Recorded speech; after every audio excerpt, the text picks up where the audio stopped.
September 17th, 1987. I was one of the U.S. soldiers who found a hidden facility beneath New Mexico.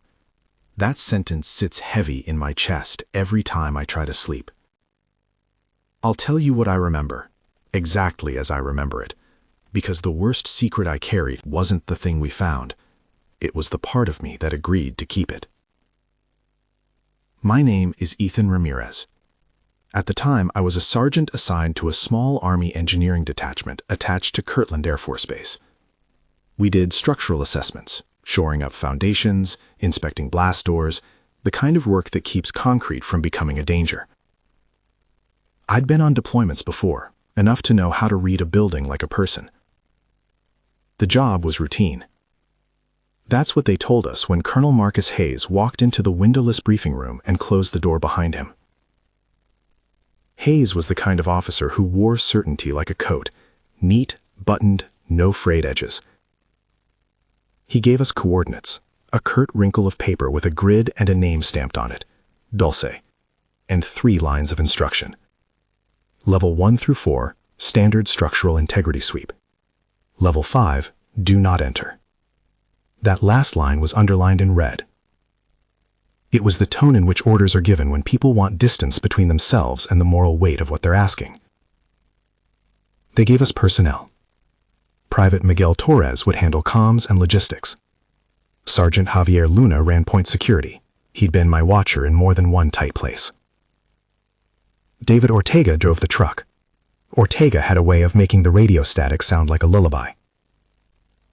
At the briefing table, they also handed us a man who wasn't military. Dr. Samuel Moreno, in civilian clothes, sleeves rolled, a badge clipped to his belt. He was a containment specialist. His handwriting on the dispatch orders suggested he had been to other rooms none of us had ever been invited into. We were told to fly out at dawn. They gave us sanitized answers for curious wives and less curious neighbors, a collapsed geology monitor, some foundation displacement due to an old mine. 10 minutes, they said, should be enough to inspect and leave. That was the official story rehearsed for us. The truth we were given in fragments, and in the way people refrain from asking a question because they already know the answer. Before we left, Colonel Hayes put a folder in my hands. Inside, access cards, a map that stopped at level 4, and a single handwritten note that read, Level 5 sealed, authorized personnel only. He looked me in the eye. You don't open sealed doors without command approval, Ramirez. That's an order. There was no question. Orders are a language that leave little room for conscience. If you want more of these testimonies documented in detail, if you want to know how these things look and sound when you're standing 3 feet away, stay with me through this. Subscribe and come back. This was not a story I wanted to tell, but silence felt like consent. We drove out of Kirtland before the sun was fully awake. The highway gave way to 2-lane asphalt that sagged and heeled in waves. The high desert looked like a living thing with a dry skin. Wind moved across it in thin silver lines. The access road to the facility, whatever small town name it had once been, was cordoned off by a fence with 2 sets of barbed wire and a single security booth that looked like it had been welded out of leftovers. I remember the smell first, oil and ozone, and that peculiar, cold metallic tang you get when you're under heavy concrete and steel. The sky there had a hard blue that made shadows look like slices. Guards checked our badges twice, then once more. Ortega drove slowly past the gate. The truck's tires whispered on the gravel. We passed a sign that had been sandblasted to unreadability. I thought then how much work goes into erasing the world. The entrance sat flush with the earth, a rectangle of poured concrete sealed by a steel ramp and armored doors. There was a keypad, a biometric pad at shoulder height, a camera with a lip of concrete to shelter it, and the kind of elevator you see in industrial plants, heavy, with a floor indicator that read 1, 2, 3, 4, and then, for the smallest of fractions, an empty space where a 5th should have been. The elevator light had a small sticker that read, Level 5, do not press. We swiped our cards in a specific order. Card in, biometric scan, PIN. The machine hummed, accepted, and green on the environmental monitor blinked, the motif that would later haunt me. Green was nominal, atmosphere stable, ventilation functioning, minor background radiation within acceptable limits. The environmental monitor sat on the elevator wall like a wristwatch for a building, a small box with a square face that shifted colors and numbers. On the ride down, the digits changed subtly. A slow readout, air composition, pressure, temperature, CO2. We watched them. Humans stick to measurable things when the rest feels slippery. Levels 1 and 2 were clinical. Fluorescence buzzed with a persistent hum, a low ceiling that smelled faintly of disinfectant. We walked through conference rooms with laminated maps of the surface and storage closets with racks of labeled cases, tools, replacement parts, sealed vials tagged in pen. Dr. Moreno moved through those rooms with the slow, precise motion of someone cataloging a separate order of life. He kept checking his watch and adjusting the strap at his badge. Level 3 was a different world. Longer corridors, storage bays with crates stacked to the ceiling, refrigeration units with numbered doors. This is where we started to find things that didn't match the official story. There were crates labeled with codes I hadn't seen in manuals, boxes with chain of custody seals that had already been broken and rewired shut. A section of flooring had been cut and repaired in a rectangular patch, as if an earlier team had pried open a floor and then tried to forget they'd done it. I was near an aluminum shelving unit when Private Torres tapped my shoulder and pointed. He'd been running his hands over the underside of a shelf, then found a panel that clicked. Under the metal lay an access cavity, and inside, a set of hand-scrolled diagrams, folded and brittle. They were not part of the base map. The paper showed a plan that extended below the mapped levels, handwritten notebooks in a script annotated tunnels, a stair, a shaft that led deeper. Someone had added pencil lines in the margins, corrections. The drawing had a stamp that read, "Classified, eyes only." My training always told me to secure and catalog evidence. I pinched the corner of the drawing and slotted it into my pocket, an instinct more than an intention. That scrap of paper would become the hinge of what we would not be permitted to speak of later. We radioed up the chain, found unmapped schematic, Section 3 storage, recommend further inspection. The answer came back thin and precise. Copy, note only, no independent actions. That phrasing, note only, was the language of being allowed to see without being allowed to act. It feels petty to say that I resented it, but the resentment was a small rebellion that would accumulate. The first anomaly on the monitor happened around midday on the second sweep. We were cataloging refrigeration units when the environmental readout blinked from green to yellow. The digits themselves hadn't moved much, temperature nominal, oxygen nominal, but the radiation index ticked up in a way that meant the instrumentation was picking up something beyond what its calibration expected. Yellow indicated caution. Yellow said, pay attention. Lights flickered above us in that intermittent way that turns a hallway into a pulse. Luna's hand went to the butt of his sidearm out of habit. Safety protocols kicked in. Check HVAC, run a sweep for leaks, limit exposure. We opened doors cautiously. None of the storage bays were intended to be dramatic. They were function, labeled forms of necessity. And yet the way the light fell into one of the rooms made the dust motes hang like a tableau. There, in the back, behind a curtain of plastic that clung to the floor, were glass windows set into a curved wall, like the portholes of a submarine. Observation windows, not storage. Not typical for a civil engineering depot. We had seen observation windows before in other contexts, animal labs, containment suites, but these were different, thick, quadruple sealed, with an inner frame that suggested pressure differentials. Behind the glass were spaces that looked like cells, not concrete rooms with cots, but cylindrical chambers with smooth walls, and straps at odd angles, as if the occupants had once needed to be secured. Another environmental monitor at the doorway shifted from yellow back to green, then jittered to orange and held, an instrument trying to describe something it had no category for.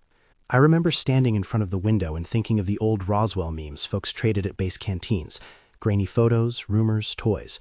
We were told to not make jokes. Dr. Alan Cortez, he had oversight and a title that kept him on the edges of decisions, murmured technical cautions about contamination, about the materials these windows would have to resist. He did not, at that time, use the word people. He didn't need to. The room did its own work on us. We documented everything. Badge swipes, timestamps, the monitor's readouts. The elevator panel said 1, 2, 3, 4. The fifth button was obscured with a strip of duct tape. Whoever did that had been in a hurry, or very deliberate. We logged the panel's condition in the notebook the way soldiers log mileage and armory checks. That notebook became the spine of my memory in the weeks that followed, the thing I kept returning to because it offered the illusion of control. At 23:18, sometime after dinner and a rotating watch where boredom and theory had danced for hours, my radio crackled. It was static at first, then Colonel Hayes' voice, low and clipped. Ramirez, control needs a sweep on level 5. Contingency review. You and Luna, Dr. Moreno attached. Bring comms. He didn't smile. When a colonel's voice is flat on the radio at that hour, it means the paper trail has been revised and the people who revise paper want you to move. We suited up. Not the hazmat suits you imagine from TV. These were containment jumpsuits with sealed seams and boots that laced over knees, not to make a show but to limit particulate exchange. We clipped on breath monitors and portable environmental readouts, the smaller cousins to the big box monitors anchored in the corridor. The portable monitors fit in the palm of your hand and shouted in numbers. They felt like living instruments, a pulse that confirmed you were still inside an agreed-upon world. Descending to level 5 felt like going through skin into muscle. The elevator clocks read out a thin stream of digits as the car's motor pitched. The lights in the shaft were different, a cool surgical white that eliminated the halo edges a less technical light gives. The air inside the lift had a metallic edge that made the back of your tongue tingle. Dr. Moreno didn't say much. He kept checking the readouts and nodding to himself, as if cataloging the descending numbers offered solace. The access door to level 5 was heavy, a bulkhead with a curved seam and double deadbolts. It had biometric locks, retinal scanners, pressure plates, and a keypad that required a two-person authentication. The outer plate was stamped with a code and an official insignia I had seen on fewer than a half-dozen documents. We stood in a line like men waiting for a train. Luna tightened his grip on the carry harness for his rifle. He kept his jaw set. When the door finally opened, the air changed. The monitor on my wrist pulsed a soft orange and then settled at a steady amber, as if the building were breathing differently down there.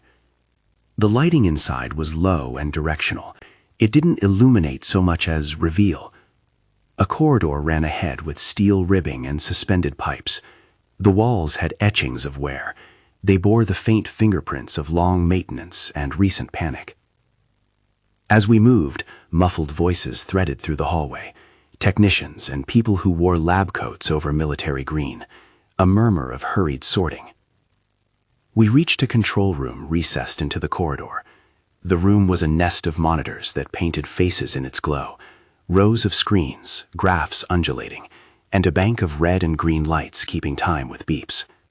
Someone had a cigarette lit, though smoking was against protocol. That small human defiance in a place that enforced rules on breath itself felt obscene. Dr. Alan Cortez stood there, his hair thinner than in the photos I'd seen, eyes rimmed in sleepless red. He was the sort of man who could, without seeming aware, make a room lean forward. "You're late," he said, not unkindly.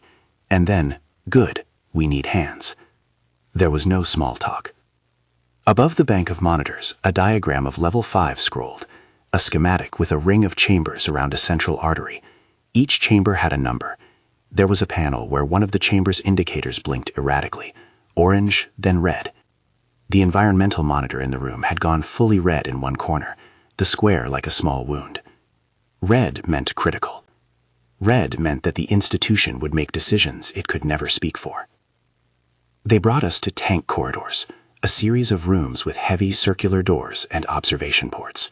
The doors bore labels, Tank 1, Tank 2, Tank 3, and so on, in a stamped utilitarian font. Each window was thick and clouded with a fine condensation that streaked the glass like tired veins. The corridor smelled of antiseptic and something older, a pheromone of industry that tugged at the back of your mind. We were briefed there in no more than 4 sentences each, the kind of brief that doesn't let your brain wander. In the center of the corridor, a technician pointed out the mobile containment modules stacked like caskets in waiting. They were designed for transfer, armored, climate isolated, with their own oxygen filtration. We ran through checklists in voices that tried to be normal. Check seals, check power, check comms. Everything we said felt taped over a deeper undertow of unsaid implications. I remember the first real look. It was through a circular port labeled Tank 7. The glass was cold against my palm. On the other side, lights haloed a form suspended vertically in a viscous medium, held in place by bands that curved around a slender torso. The shape was humanoid enough to trigger recognition. 2 arms, 2 legs, a head. But the proportions were wrong. A smallness to the limbs, an elongation to the fingers, like the ends of paintbrushes. The skin was not the kind of skin you can call familiar. It was gray in the way a storm cloud is gray, a muted color that seemed to absorb light rather than reflect it. Its head was large compared to its body. The eyes were the thing you noticed last and first, vast, dark, glassy surfaces that seemed more like polished stone than eyes. They held a depth that made sensing them feel like falling into a well. For a moment, a thin, sharp click of time, it was as if the thing had been asleep under glass. Then its lids flickered, a small movement, and it turned its head. When it looked at me, it was a look that suggested awareness rather than reflex. That look tore something out of me that action, training, and orders had taught me to keep in reserve. I had been taught how to load a rifle, how to set demolition charges, how to stop a bleed, and how to surrender paperwork across a table. I had not been taught what to do when something looks back at you with a recognition that feels like it belongs to your own life. Dr. Moreno stepped forward and laid a hand to the glass. He did not touch it in a sentimental way. His fingers hovered, measuring the separation. "It's not human," he said, simple, like stating the weather. There was no tremor in his voice that I could detect, only a clinical resignation. He had seen a lot in his line of work, but the way his jaw worked told me that the sight had rerouted languages inside his head. "Are they dangerous?" Luna asked. His voice was practical, the kind of question you ask when the situation still permits possible solutions. "They're under observation," Dr. Cortez answered. "They've been contained for years. We don't—" He stopped, his sentence snapping like wire. He kept adding, "We need to transfer 7. Structural cohort C is showing anomalies. We move now or we risk a cascade." The monitor above Tank 7 tripped from amber to orange and began a soft, insistent tone. Small numerical readouts on the panel sped up: pH drift, thermal gradient, trace particulate spikes. In the corner, a waveform jittered, like a heartbeat. The mobile containment unit stood ready. The plan, as it formed in the room, was clinical and terrible. We would move Tank 7 out. We would not bring in reinforcements. We would not call for press. We would move quietly, quickly, and then return to the surface and say we had done our duty. As we prepared, the creature under glass turned its head again, and I swore it looked directly at me. It was a recognition that did not feel like an animal recognizing a food source. It felt as if the form beneath the glass had in its way cataloged me the way we cataloged them. The sensation was a cold hand in the middle of your chest, a recognition that cut before language could process it. Everything moved faster then. People took positions. Luna coordinated a perimeter. Ortega readied the lift that would carry the mobile module. Torres patched comms to Central. Dr. Moreno and I went through a checklist: seals, handling rig, ventilation isolation, that should have guaranteed a sterile transfer. The glass of the tank steamed in the edges where a technician's breath fogged it. I had a flash then, not of home or of war, but of a small-town museum display I'd seen as a kid, a bird in a glass case whose head turned when people approached. I hated how that memory snuck in and flattened terror into an echo of normal life. We trained to handle the abnormal. We were not trained for empathy. "Move slowly," Dr. Moreno said. "Anything rushed and we lose control." We opened the maintenance hatch of the tank with tools that fit into slots like keys. Valves were engaged in sequence, a ritual of pressure equalization. The mobile containment unit's hydraulic arm extended and latched the tank cradle gently, an industrial god performing the miracle of a transfer. The room smelled of ozone and lubricant. The monitor on my wrist ticked up to orange, then settled. I told myself the numbers were just numbers. Then a sound I had never heard in a place designed to be silent. A small, wet slap against the interior glass. The creature had flexed a hand. Its fingers splayed, pressing the tides of the fluid in a way that produced a noise that was almost muffled applause. The scene froze in a second that stretched. Technicians with hands on control panels, Luna with a foot braced, Ortega with his palms white on the lift controls. The arm lifted the tank and began the modular transfer outward. When the tank cleared the bay, the observation glass fogged more heavily, as if the creature's breath had condensed on the inner pane. It pressed a palm flat to the glass where it had been, and though there was no way through, the gesture felt like communication. Our comms were a thin thread, and yet everyone in the room heard something in the gesture. We were, in that instant, on both sides of a boundary that language could not reconcile. I did what soldiers do in crisis. I focused on the task. Hands moved, levers clicked, the mobile unit rode it away. For a breath, I believed the job would be a success. The lift climbed toward the surface, the mobile module sealed. There was a satisfaction in protocol when it worked, a small professional pride that feels obscene to admit now. But the instruments had other ideas. One of the secondary monitors at the far end of the corridor gave a single, brittle chirp and then went red. A temperature field in Section C near the south artery had spiked unexpectedly. A tremor shivered through the support struts like a cough in a ventilated room. The glass on the observation port sang with a thin harmonic as if the building had inhaled. "Structural stress," Dr. Cortez said. He wasn't asking. "We get Tank 7 out now and get people clear. If the containment in Section C goes, we can't guarantee anything." Someone on the comms choked out for explosives teams and structural engineers. The command chain routed the call to a 3-star general whose orders always came through as a flat line of authority: do whatever is necessary to secure the perimeter. The words carried the unspoken extension: if that means burying the problem, bury it. If that means erasing the building, erase it. That phrasing traveled down corridors like a temperature change. As the mobile unit rolled through the bay, the corridor's lights dimmed for a heartbeat and then flared red. Emergency lighting bathed the control room in a crimson varnish that strained the face into alien bruises. The environmental monitor that had once been steady as a pulse now flitted into alarm. Red, red, red. The beeps multiplied, layered, a cacophony that turned professional calm into raw animal alertness. I will stop here. The alarms went from beeps to an animalistic wail so fast it felt like the building had woken up and started to scream. Red lights washed the corridor in a color that turned faces into something carved. The bank of monitors threw jagged graphs across skin. The mobile containment module was midway through the bay, its hydraulic arms still engaged with Tank 7 when a shock rolled through the concrete like a fist. I felt it under my boots first, a thud, a subtle shear, the kind of structural complaining you learn to read as a man who inspects bridges for a living. "Movement in Section C," someone shouted. The monitor's waveform went wild. The little heartbeat that had been steady a moment ago turned into an irregular staccato. The portable readout in my hand jumped from orange to red in 3 quick beats. Red doesn't just mean danger in numbers. Red is permission to panic. We ordered the lift to reverse. The mobile unit jarred as it should against the rails. The clamping arms made tiny, terrified sounds in the hydraulics. Hands moved with training-burnished precision, but training is a map, not a muscle. There was a human falter in everyone, a beat where instruments and checklists blurred, and the sight of something alive behind glass reasserted a private vocabulary of fear. A technician screamed, not the controlled command that sounds when someone executes a drill, but a raw sound that ripped from the throat at the moment something unrehearsed happened. I saw why when Tank 4's observation window missed it, then consolidated into a smear of dark shapes, shadows swimming where there had been static glass a minute ago. The thing in Tank 4 had stopped being a thing in a jar. It was pressing itself against the inside, palms and faces flattening to the cold pain like hands against frost. "Lock the corridor," Luna barked. He'd gone from security posture to protective, to something sharper, an automatic pivot toward containment. He barked the order in the voice that made other men obey, not out of fear of discipline, but because his tone carried survival. Men closed doors, slammed bulkheads, technicians fumbled with seals. I was moving toward the maintenance hatch on Tank 7, even as my brain shouted that the protocol was evacuation, not bravery. The mobile containment unit's wheels hit a misaligned floor plate and breathed a metallic sigh. The cradle jarred. I remember the old training phrase, "No sudden moves, keep the cradle level," and how useless it sounded then. The cradle tilted a hair. That tiny angle was all it took.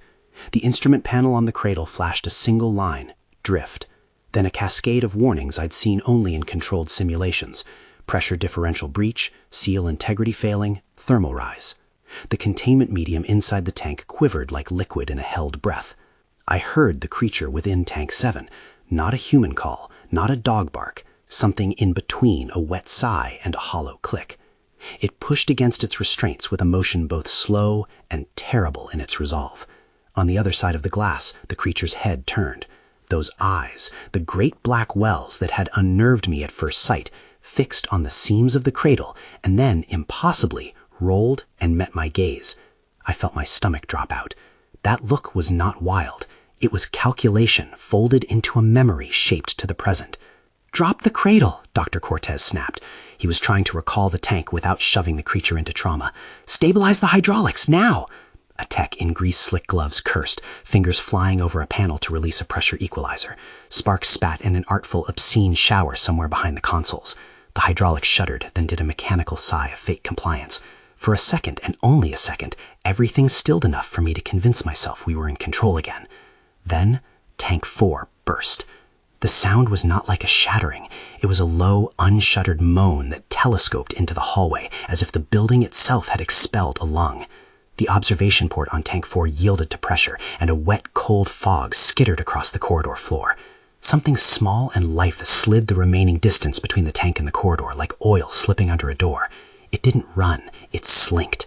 Then it moved with a speed that looked like a mistake to my eye, because we were used to muscle and bone moving a certain way. This creature's limbs folded and uncoiled in ways that made my teeth hurt.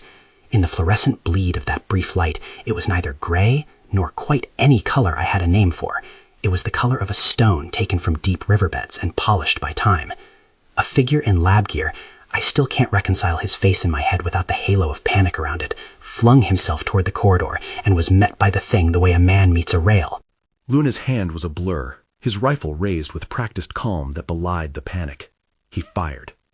The report cracked. It was not the movie boom that fills a room. It was a sharp punctuation. The creature jerked, let out a high, wet sound, and then slumped like someone handing back themselves in a hurried apology. We fired again and again. I won't hide it. We shot to stop, to incapacitate, to buy a second in which machines could be reasserted. We aimed for limbs, for the flares we recognized as advantage. I watched men I've trusted in small civilian times, men who'd once shared a beer with me under some bayside awning, pulled triggers with faces the same pale as mine.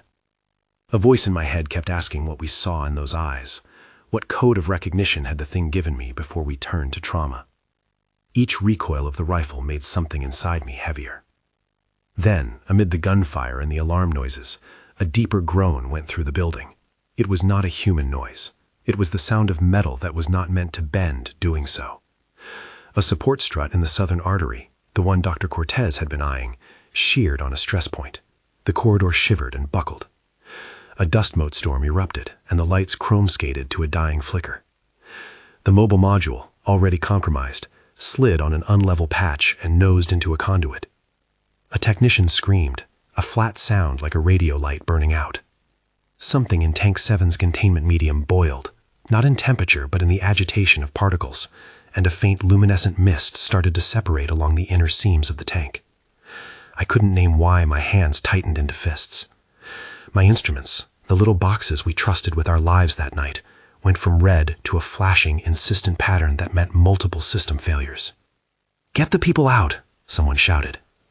Orders are funny during crisis. They either tidy things or become instructions shouted into a hurricane. Doors slammed, bulkheads sealed. Teams moved like dancers rehearsed by violence. Dr. Moreno's face was a mask whose edges had been buffed down by knowledge. He came to me and grabbed my arm hard enough to bruise. "We can't let them," he started, and then he stopped himself. What he meant was both. We can't let them loose, and we can't let them die like that. His training and the military chain were rubbing against each other like two kinds of law occupying a citizen at once. A call came on the secure line, the 3-star general's voice, low and flat, the kind of voice that takes away options by not offering any. "Immediate demolition authorized," he said. "Secure perimeter. Clear all personnel above a safe standoff. No press, no external notification. Deny everything outwardly. Execute contingency 0. The words were clinical, delivered like a surgical pronouncement, but they contained an unspoken shape, finality. "Demolition?" Dr. Cortez asked, the word a scraped edge. He looked to Moreno, then to the colonel's face reflected in a monitor. Someone in the control room was already pulling up blast maps, modeling the pressure wave, the standoff distances, what would survive and what would not. The diagrams drew on screens in white lines that made things look neat, a cruel kind of geometry for a moral problem.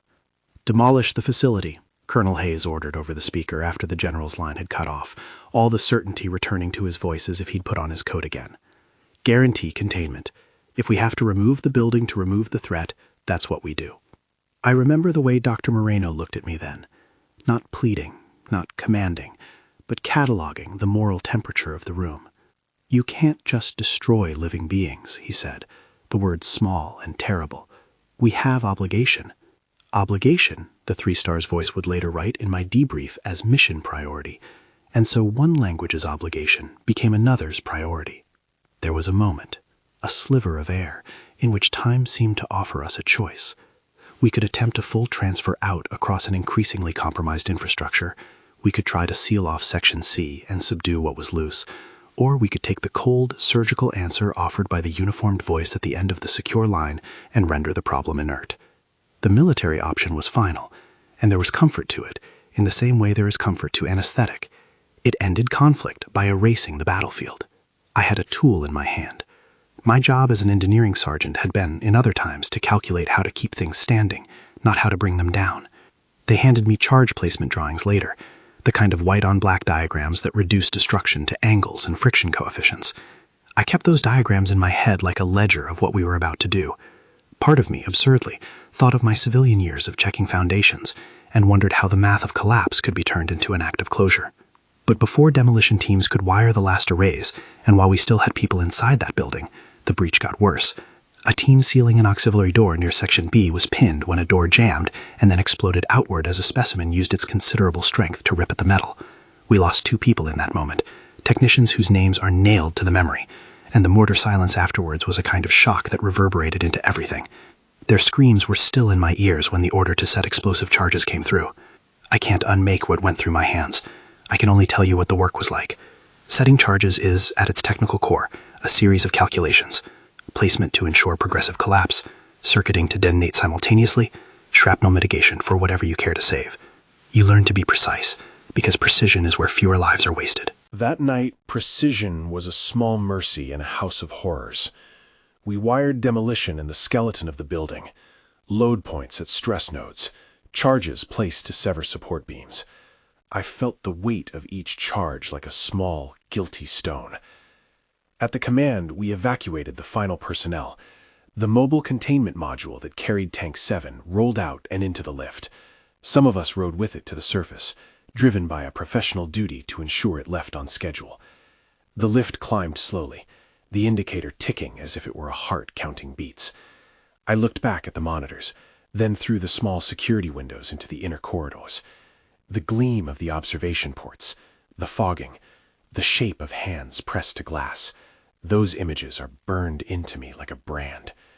On the surface, they cleared the area. Barricades went up. A perimeter was walked out and staked with explosives team flags that I had helped to place, but never thought I'd help plant for this reason. We were at a distance measured in hundreds of meters. Men in armored vests took up positions with rifles slung. A helicopter hovered above like an indifferent eye. It was quiet in the way a cemetery is quiet. The human sounds are hushed by the fact of what is about to be done. They cleared the last of the civilians out and gave us 10 minutes. I had 10 minutes to sit and do what soldiers do when faced with a final mechanical act. You go over the list you've been given and hope the math is right. But there are gaps between math and life that no diagram bridges. Those gaps are where conscience grows teeth. Dr. Moreno knelt in the dust beside me and pressed a palm to the dirt as if to feel for something beneath. "If there's even a chance," he said, fingers smeared with concrete dust, "that we could keep them contained above ground and studied, there is a moral argument that matters. There's also the chance they'll walk out of this crater in 10 years, Colonel Hayes said, his voice dry as a field. We have to think about broader risk. Broader risk, Moreno repeated, tasting the words, as if they'd been served him in cold soup. He wasn't angry at the colonel personally. He was trying to form an answer that didn't make him into something that would look back with those eyes and find only sentence and graveyard. We all stood up when the demolition officer walked to the mic. "Controls ready," he said. "Circuit complete. Detonation in 60. Clear." His voice was the pragmatic sound of someone who had, in other times, wired up grain silos, bridges, and condemned buildings. He had no way of understanding how landscapes of living things could be evaluated as structures. 60 seconds is not long. It is long enough to think of 100 things, and short enough that you cannot act on them. I thought of my mother's hands cradling a soup bowl when I was small, of Ortega's laugh, of Torres humming as he checked comms, of Luna's silhouette against the low desert sun that morning. I thought about the creature that had looked at me through Tank 7's glass, and whether recognition was a burden I had contributed to.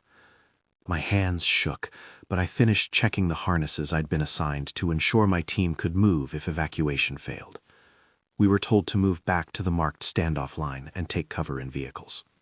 When the charges went, the sound came first as a pressure wave that tumbled the hair on my neck, then as a violence that reconfigured everything within a ring of several hundred meters. Concrete exploded out like a bad weather system, steel flowers unfurled. The building collapsed inward, the way a wound might close on itself. The crater the explosion left was not a neat hole. It was an ugliness with edges and black-smeared sand, a place where the earth had been surgically cut and then stitched messily. Dust rose like an obscene column, and in that apparition the sun went away for a second, like an interrupted thought. I remember looking for signs of life through the dust and seeing none. The monitors that had been tethered to the building were smashed, their little lights snuffed.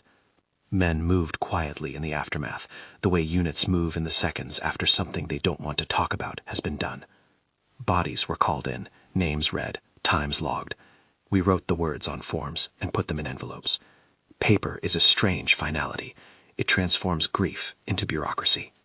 They told us to decon the area. They told us to wash our uniforms and our hands and our mouths. They told us not to breathe the dust. The very fact of being told how to clean oneself after an event like that felt less like care and more like an attempt at erasure. Who cleans the conscience with a scrub and a checklist? We followed the orders, because the chain of command is a muscle still taught from cradle to grave in the service, and because not following orders in those moments lands you in a different kind of trouble. They took our equipment too, cameras, notebooks, anything that might hold proof or complication. Men who had been on the inside had their words cataloged and then clipped to the line: debrief, sign, release. For a long time afterwards, my notebook, the ragged thing I'd used to take the times, the readings, the faces, was a thing I hid in the one place I thought safe, the lining of a boot. It stayed there until an MP's search went through my bag in the debriefing tent, and I surrendered it under a glare. The things you hide are never the things you intend to keep. They are simply the things you are most afraid to give away. They issued NDAs later that night and in days to follow. Classified, they said. National security imperative, they said. Signatures were extracted with polite firmness. The language was surgical. It bound us with terrible clarity. They removed our unit from records. Some of us were reassigned, others quietly given reassignment papers to civilian contractor posts that would never be reimbursed with meaning. There was an offer of promotion for those who kept their mouths closed and carried on. I refused that promotion. Refusal was a small rebellion, but it was mine. Months after the crater sealed and the official narrative was hammered into place, a failed geological outpost, a structural collapse, nothing to see but a dust storm, I sat with a folder in my civilian apartment that held copies of the same forms they had given me to sign. I kept an original of the schematic that extended past level 4 tucked under a loose floorboard. It was a small, stupid piece of paper, and the government was not stupid. They could find what they wished if they cross-referenced everything, but the act of keeping it felt less about proof than about bearing. Sleep did not come easily then. I began to dream in angles, stairwells unending, corridors that folded back on themselves, the faces of men I had watched fall. Sometimes the dreams were of Tank 7's eyes, and those dreams stayed with me in the day like gravity. I woke to my hands clenched as if around a rifle, and my palms were empty. It was a kind of surviving that punishes you with the knowledge that you did what you were ordered to do, and that doing it taught you something about yourself you could not afford to unlearn. People who haven't been in a place that runs on secrecy have a mythic sense of power in that secrecy, that if something is suppressed, it's because it must be, and that the suppression was justified. If you are alive in that system, you learn quickly there are shades to secrecy: logistics, misdirect, protection, and sometimes cowardice. I learned that the institutional instinct is to conceal the parts that embarrass power. They will frame a demolition as a hazard response because it sounds clean. It is easier to repair an ego than a wrong. I tried to speak with a priest once. I don't think I was looking for absolution so much as a place to say the names of those I had seen fall. He listened, wrote nothing down, and finally told me that we are each called to answer for our actions in our own way. Confession, he said, is not a paperwork exercise. He shrugged such that the effort of the shrug made you feel foolish for expecting absolution like a stamp. The official file that existed publicly read like a small set of lies intended not to harm but to make people sleep at night. Structural remediation read one press release that went through low circulation channels. Localized explosion read an internal memo. No external hazard. They offered us a reheated truth that neatly fit into narratives people prefer, that the world is mostly safe if you choose to believe it so. I had watched living forms in tanks and had seen them killed in the crossfire of containment. The story they told outside the fences was not a lie as much as a convenient omission. Years later, evidence of their persistence, the moral friction of my role in that night, crept back into small moments. A child asked me once about the stars and whether there were other people out there. It is a soft, simple question from a child who still thinks the universe is full of answers. I wanted to lie and say, of course, because the lie would have been a balm. Instead, I told the truth as I could, that there were forms of life we did not understand, and that when people are afraid, they sometimes make choices that the rest of the world has to reckon with later. The child's gaze, puzzled and unwavering, made something in me ache. I don't know if what we found beneath New Mexico in 1987 were visitors in any cosmic sense. I can only say what I saw: beings in tanks, awareness in their eyes, instruments that registered anomalies we could not easily explain. That is testimony, not proof. I've seen myths arise from less than what we had, is a human action wrapped in specific institutional languages. Years after, I received letters. Some were threats thinly veiled. Others were men and women asking me to reconsider what I had done. A few offered money to go quiet, in a way that smelled of hush and not recompense. I returned none. Money seems to be an attempt at trading conscience for comfort, but guilt is not something purchased. It is a tax you pay in memory. I thought, often and terribly, about Dr. Moreno and his hands hovering over the glass. He had been older than me then, with a slow sense of wonder built into him that neither the Colonel nor the 3-star seemed equipped to measure. He wrote me once, after disbandment, in a letter that smelled faintly of lab cleaner and old paper. He did not blame me. He said only that science without a soul is an incomplete experiment. I kept that line and read it until it wore new creases in the paper. People ask why we didn't take different steps that night. They ask why we didn't call in oversight with broader jurisdiction, or why we didn't negotiate a path that didn't end in rubble. Those questions are fair. The answers are a tangle of hierarchy, speed, fear, and impossible calculus where the variables are lives and the function lacks moral neutrality. Decisions are made by men and women who calculate risk for nations and sometimes choose an anesthetic endpoint. The fact that a 3-star general can authorize demolition and draw a line across the moral ledger does not change the fact that the ledger exists. I am haunted not only by the images but by the sounds that refusal made. The tiny mechanical whine of valves, the cleave of metal, the way the world smelled of concrete dust and antiseptic after the blast. Trauma has a way of staying physical. I carry the chemical tang of that night's air on my breath memory, like an old key ring someone never takes off. When people ask me if the things beneath New Mexico were aliens, the way pop language intends, green uniforms, antennae, universal motives, I say that the word doesn't help. It separates us into categories that feed emotion rather than intellect. What matters to me is that we faced something unknown, treated it as threat, and resolved it the way institutions resolve threats, with force and policy. Whether a gray-skinned thing in a tank is from another planet or from a test bed unknown to the public does not erase the moral consequence of how we responded. There are nights I still wake up convinced of an eye on the ceiling. Sometimes I could swear I hear the thin slap of fingers against glass. I'm not suggesting any supernatural link. Memory works in ways that mimic the body. Sometimes, under a certain light, the ordinary world tilts and gives me back a sense of the corridor's geometry, the hum of the monitors, the smell of metal, the small, ridiculous human habit of pressing palm to cold glass and expecting response. After the event, we were instructed to avoid speaking publicly. I obeyed for a time. Obedience has a social currency in uniformed life. It buys you a place at the table later or a pension check, and it buys silence from others. But silence became its own punishment. You carry the secret like a bruise you can't show, or else people will ask questions you can't answer without flattening someone else's life. So I walked out into the world and spoke in half-truths, in metaphors, in stories that only hinted at the whole. I took to visiting a stretch of desert near where the facility once stood. The crater was filled and sealed. The land was nominally reclaimed and then left. The government will do things sometimes, cover the visual seam and say the land is safe. On a map, the place is a blot with coordinates scrubbed or quietly reassigned. People who wanted to know where to go couldn't do much because they've been counseled by the official narrative and an energetic bureaucracy structured to prevent amateur archaeology. I will not, under any circumstance, give directions or instructions to dig. That would be irresponsible. One afternoon years later, I met a man at a diner who said he worked records for a contractor and had been in the area that night. He gave me a small nod, like a soldier acknowledging another. We traded a few sentences like strangers, who both knew the shape of a secret and how fragile it was. He told me he'd found pieces of equipment with strange alloys. He didn't go public.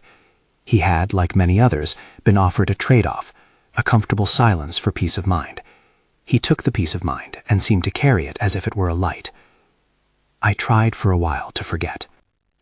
You can try to forget in professional ways.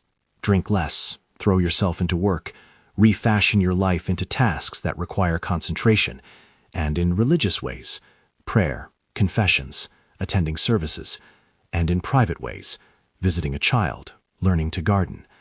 None of it entirely erases the image of living eyes behind glass, or the impression that we had made a decision for a nation without the nation's consent.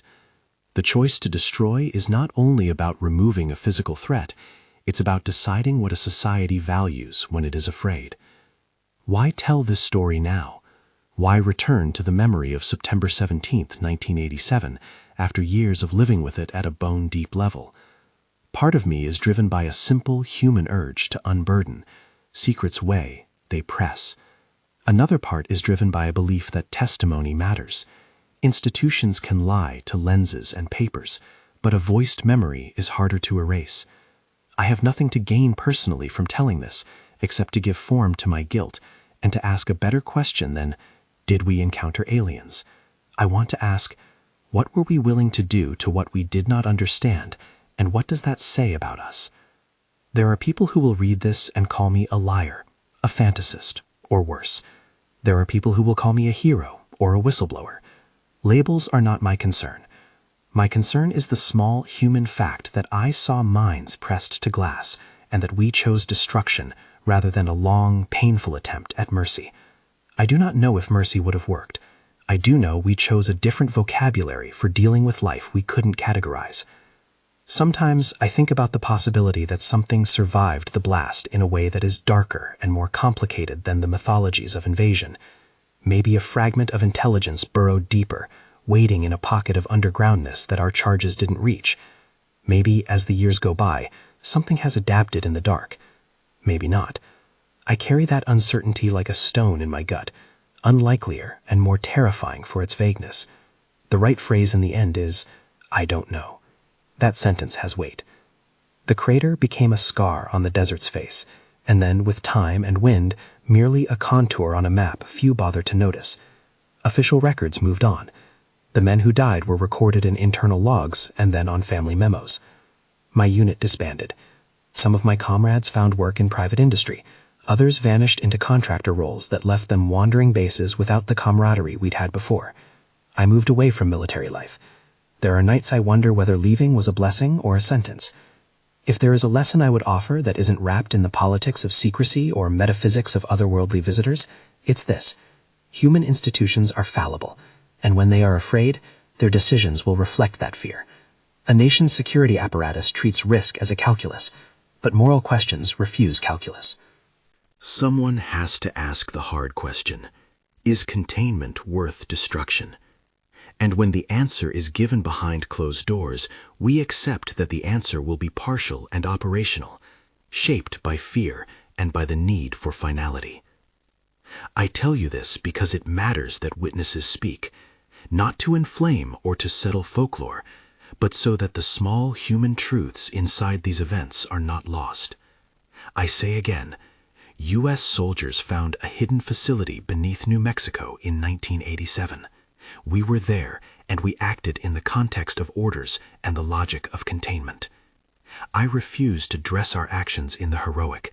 They were practical and fearful and human. I refuse to dress them in the wholly villainous either. Decisions are made by people with limited perspectives. Sometimes in the quiet of my life now, when a breeze crosses a window and the light falls in a particular way, I can almost hear the faint tick of instruments, green to yellow to orange to red, and I remember that small monitor, like a wristwatch on the building's arm. It is a mnemonic device for how easily an ordinary place can become extraordinary under stress.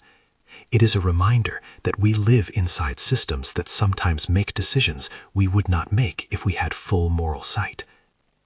If you have come this far and want more first-hand accounts like this, there are other men and women who carry similar memories in different shapes. I'm not the only witness of something that didn't fit easy categories. If you want me to share some of those accounts, consider subscribing and returning. There are voices that complement and complicate my own. I tell this not for spectacle, but because stories keep us honest in a way that documents sometimes cannot. There is a crater and a story, and men who learned how to sign their lives away. there is a moral question that will not sleep. Did we do right by what we encountered? I do not have a clean answer. All I have is a life marked by a night that taught me how fragile the line is between security and cruelty. I have nightmares, I have regrets, and I have a peculiar, stubborn love for the idea that life, in whatever form, deserves to be met with curiosity before relegation to glass and explosion. If you watch and you feel anger, that anger is understandable. If you feel pity, that is a human response. If you feel a hunger for answers, so do I. All I ask is that when you reckon with this story, you remember it as what it was, a first-person account from a soldier who carried a secret too heavy for one man alone. Judge the act if you must, but do not mistake judgment for understanding. They are different tools. There is one last image I carry in my head, and it lingers like a residue. After the blast, when the dust had settled, I walked to the edge of the perimeter where the wind had begun to comb through the crater's rim. There was an object half buried in ash and sand that none of our equipment could categorize. It was a smooth, dark shard, like glass folded thinly into itself and then warmed until it kept a memory of light. I could not tell whether it was remnant technology or a geological fluke. I didn't pick it up. I left it there, because taking it would have been asking the world to bear yet another secret I wasn't sure I could carry. So I tell you this. We found something hidden beneath New Mexico. We acted. The consequences were messy and irrevocable. You can accept this as you will.